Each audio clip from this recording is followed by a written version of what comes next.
Good evening. We begin with breaking news that has sent shockwaves through the Middle East and the world. Israeli sources are claiming that Iran's supreme leader, Ayatollah Ali Khamenei, has been killed in a series of strikes.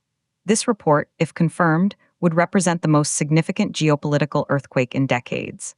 I'm your host, and this is a Kenya News Update Today Deep Dive. Over the next 12 minutes, we will analyze the initial reports, the immediate reactions, the potential for catastrophic escalation, and what this means for global stability.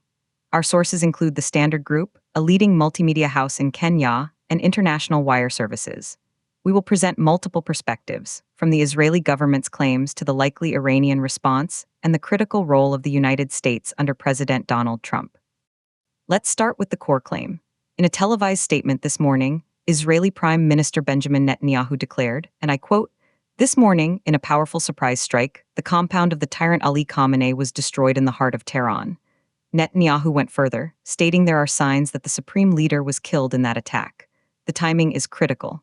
This statement was delivered at 9:15 a.m. local time in Jerusalem. The alleged strike itself is reported to have occurred in the pre-dawn hours, around 4 a.m. Tehran time. The target was not a military base or nuclear facility, but the personal and heavily fortified compound of the nation's ultimate authority. This represents a direct decapitation strike at the very heart of the Islamic Republic's power structure. To understand the magnitude, we must understand who Ayatollah Ali Khamenei is. He is not merely a president or a prime minister. He is the Vali-e-Faqih, the supreme leader, a position he has held for 37 years since 1989. He is the commander-in-chief of Iran's armed forces, has final say over all state matters, and appoints the heads of the judiciary, state media, and the powerful Islamic Revolutionary Guard Corps, or IRGC. His influence extends across the region through proxy networks like Hezbollah in Lebanon and the Houthis in Yemen. His death would create an immediate and profound power vacuum. The succession process is opaque, managed by the Assembly of Experts, an 88-member clerical body. There is no clear, publicly anointed successor, which makes this moment exceptionally dangerous. Now, let's examine the immediate context. Tensions between Israel and Iran have been at a historic peak. Just in the past 12 months, we have seen a significant escalation. According to our analysis of reported incidents, there have been over 120 direct or proxy engagements between Israeli and Iranian forces or assets. This includes the April 2025 strike on the Iranian consulate in Damascus, which killed several IRGC commanders, and the massive Iranian drone and missile barrage against Israel days later. The shadow war has come fully into the light. The current U.S. administration under President Trump has maintained a policy of maximum pressure on Iran and a strong, unambiguous alliance with Israel. This geopolitical backdrop is essential for understanding the audacity of today's reported strike. We must now scrutinize the sources and the evidence. The claim originates solely from Israeli government sources, specifically Prime Minister Netanyahu. As of this broadcast, there has been no official confirmation from Iran. Iranian state media has been uncharacteristically silent on the supreme leader's status, which some analysts interpret as a sign of crisis management. International intelligence agencies, including the CIA and MI6, are reportedly scrambling to verify the claim. The lack of visual evidence from the strike site, likely due to Iranian internet blackouts, complicates verification. We are operating in a fog of war. It is crucial to present the debate. Is this a factual report of a successful operation, a psychological warfare operation of unprecedented scale, or a catastrophic miscalculation based on incomplete intelligence? Let's consider the Israeli perspective. Proponents of the strike would argue it was a necessary, preemptive act of national survival. They point to Iran's consistent calls for Israel's destruction, its nuclear program nearing breakout capacity, and its arming of proxies on Israel's borders. From this viewpoint, removing the architect of this hostility is a legitimate military target. They might cite the doctrine of anticipatory self-defense. The timing is also notable. With a supportive U.S. president in office, Israel may have calculated a narrow window of opportunity to act without facing crippling international backlash or U.S. restraint. Now, the counter-perspective. Critics and regional analysts warn this act, if true, is an act of war that guarantees a devastating response. Iran cannot and will not let such an attack go unanswered. The question is not if, but how and when. The spectrum of possible responses is terrifyingly wide.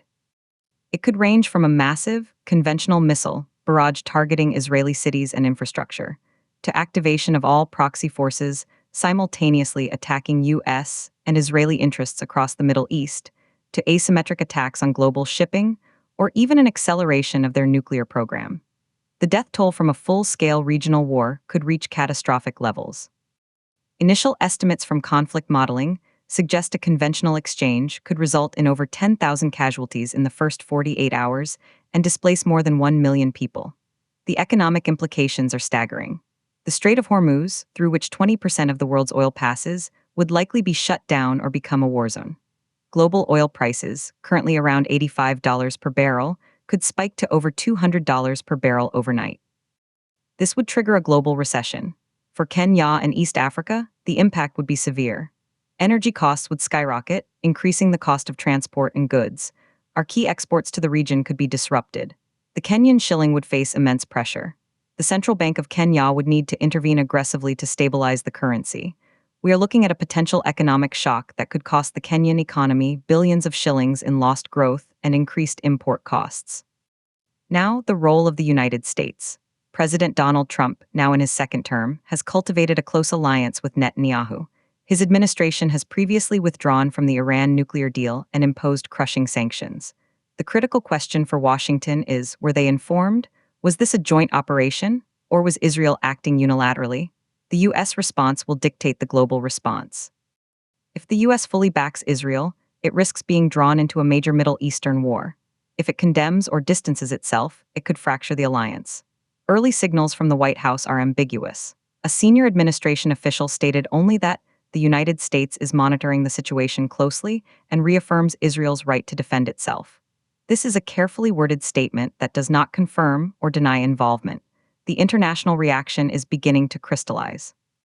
The United Nations Security Council is expected to convene an emergency session within hours. Russia and China have already issued statements condemning what they call a reckless violation of international law and sovereignty. European powers are calling for maximum restraint. The Arab world is divided. Gulf states like Saudi Arabia and the UAE, while no friends of Iran, fear regional conflagration. There is no unified Arab response yet. In Africa, the African Union is likely to issue a call for de-escalation, emphasizing the continent's vulnerability to global economic shocks. Kenya, as a non-permanent member of the UN Security Council in the past, and under President William Ruto's leadership, will be watched for its diplomatic stance. Let's visualize the immediate military balance. Iran possesses a vast arsenal. Our data shows they have an estimated 3,000 ballistic missiles of various ranges, with at least 1,200 capable of reaching Israel. Their proxy network can mobilize over 120,000 fighters across Lebanon, Syria, Iraq, and Yemen. In contrast, Israel has one of the world's most advanced multi-layered missile defense systems, including Iron Dome, David's Sling, and Arrow. Their standing military, including reserves, numbers approximately 650,000 personnel. The first 72 hours would see an exchange of firepower on a scale not witnessed since the Iran-Iraq War. What happens inside Iran? This is the biggest unknown. The supreme leader is the glue holding the complex system of clerics, revolutionary guards, and elected government together. Without him, factional fighting could erupt. The elected president, currently Ebrahim Raisi, does not wield supreme authority. The IRGC, a state within a state with vast economic and military power, could move to consolidate control. There is also the possibility of public unrest. In 2022, nationwide protests rocked Iran after the death of Mahsa Amini. The death of the supreme leader could reignite those sentiments, or it could unite the population against an external enemy. The internal stability of a nation of 85 million people is now in question. For the global order, this is a pivotal test. The post-Cold War rules-based system has been eroding for years. A unilateral strike to kill the head of state of another country, outside a declared war, challenges fundamental international norms. It sets a precedent that other powerful nations might follow. It moves conflict resolution from the diplomatic sphere squarely into the realm of military brute force. The credibility of international institutions, like the UN, to manage this crisis is on the line. We are potentially at the dawn of a more volatile, anarchic period in world affairs. As we conclude this deep dive, we are left with more questions than answers. The claim that Iran's supreme leader has been killed is unconfirmed, but carries the weight of an official Israeli declaration. The potential consequences are too grave to ignore. We have presented the debate, a defensive necessity versus a provocation to Armageddon. The coming hours and days will be critical. The world holds its breath, waiting for confirmation from Tehran, for the shape of the Iranian response, and for the next move from Washington. One thing is certain: the Middle East and the world woke up in a different geopolitical reality today. This has been a Kenya News Update Today special report. We will continue to follow this developing story with all due caution and verification. For now, from our studios, we urge all parties to choose the path of de-escalation and peace. The alternative is unthinkable. Subscribe to Kenya News Update Today for continuing coverage.